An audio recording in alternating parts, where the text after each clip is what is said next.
On December 24th, 1994, a routine Air France flight from Algiers to Paris turned into a horrifying 3-day ordeal that gripped the world.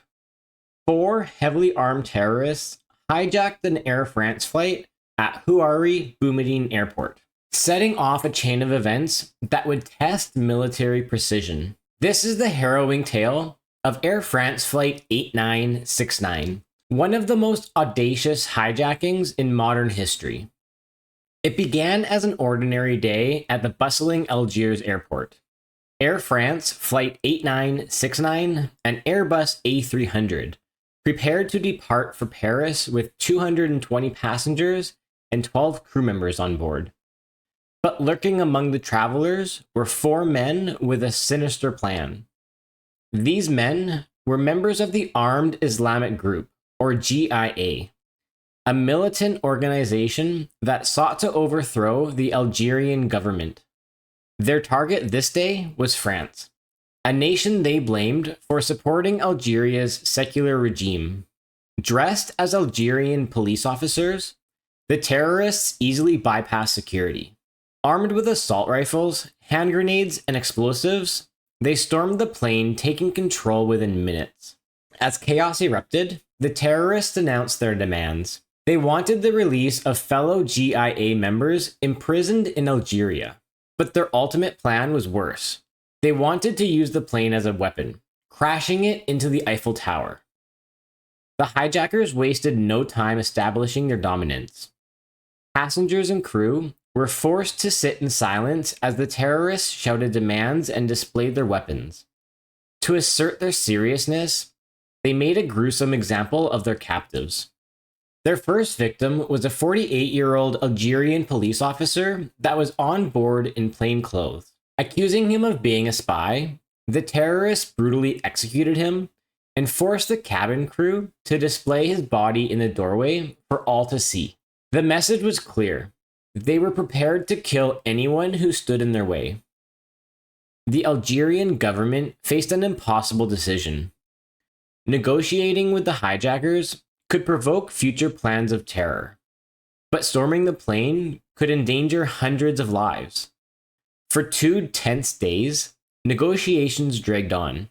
The hijackers executed 2 more passengers, a Vietnamese diplomat and a French cook, each death escalating the urgency of the situation.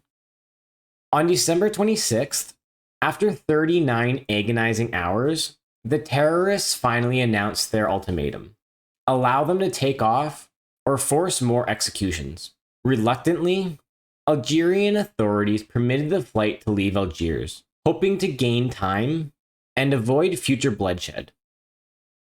The plane made a brief stop in Oran to refuel, but was denied permission to land in multiple other countries.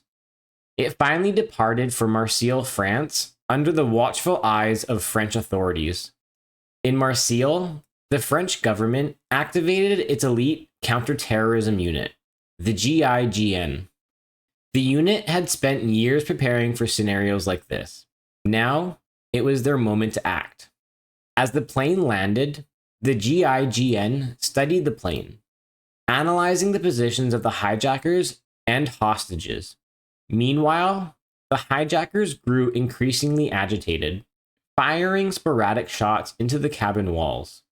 As night fell on December 26th, the orders were given. The GIGN launched a full-scale assault on the plane. The operation was swift, brutal, and precise. Under the cover of darkness, GIGN agents stormed the plane using explosive devices to breach the doors. What followed was an intense gun battle between the hijackers and the commandos. Passengers huddled in fear as bullets tore through the cabin. In a matter of minutes, all 4 terrorists were neutralized. But the operation came at a cost. Several passengers and GIGN agents were injured, though miraculously, no more lives were lost. This successful operation marked the end of a 3-day nightmare. In total, 3 passengers had lost their lives, but the bravery of the GIGN and the resilience of the hostages prevented an even greater tragedy. The Air France flight remains a stark reminder of the dangers of terrorism and the importance of preparedness in the face of such threats. What are your thoughts of this story of survival and heroism? Let me know in the comments below. And if you found this story interesting, don't forget to like, share, and subscribe for more stories from 30 years ago that shaped our history.